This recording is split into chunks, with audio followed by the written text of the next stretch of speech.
कविता जिन्दाबाद। यस रङ्गशालामा उपस्थित हुनुहुने सबैलाई म विश्वजितको तर्फबाट नमस्कार। आज विश्व कविता दिवसको दिन।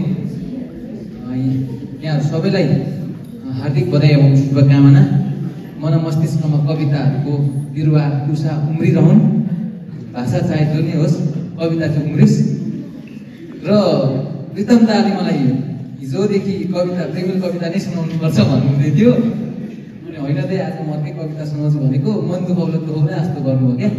अनि दाजुको त्यसै पनि कति मन दुखेको थियो, त्यसरी मन दुखाउँ भनेर सुरुवाती कविता चाहिँ प्रेमिल सुरु गर्नु पर्यो भनेर एउटा सानो प्रेमिल कविता सुनाएर म अर्को कविता सुनाउनेछु। प्रेमिल कविता यसरी सुरु हुन्छ। दा उनले रिसाउँदै गरेको बेला भनेकी थिइन्, उनले रिसाउँदै गरेको बेला भनेकी थिइन्, तिमीले मलाई सम्झिन छोडेको छौ। उनले रिसाउँदै गरेको बेला भनेकी थिइन्, तिमीले मलाई सम्झिन छोडेको छौ। मैले नि भनिदिए ए लाठी, मैले नि भनिदिए ए लाठी, मुटुमा राखेको मान्छेलाई पनि सम्झाउनु पर्छ र।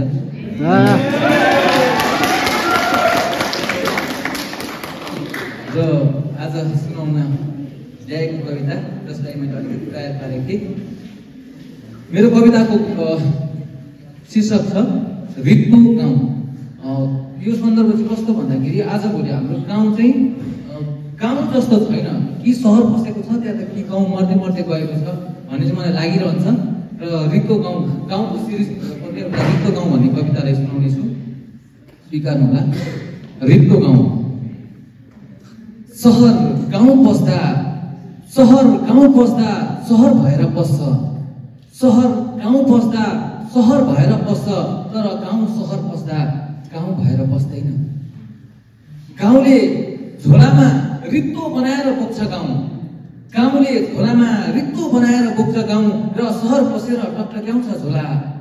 गाउँले झोलामा रित्तो बनाएर बोक्छ गाउँ, र सहर पसेर टक्टक्याउँछ झोला, किनकि उसले झोलामा बोकेर ल्याउनु छ सहर र टक्टक्याउनु छ गाउँमा। बिस्तारै बिस्तारै बिस्तारै बिस्तारै सहर, बिस्तारै बिस्तारै गाउँ सहर बन्दै जान्छ, बिस्तारै बिस्तारै गाउँ सहर बन्दै जान्छ, वा गाउँ मर्दै मर्दै जान्छ। अहिले वर्षौं भयो गाउँमा भाले बाँच्दैन, अहिले वर्षौं भयो गाउँमा भाले बाँच्दैन।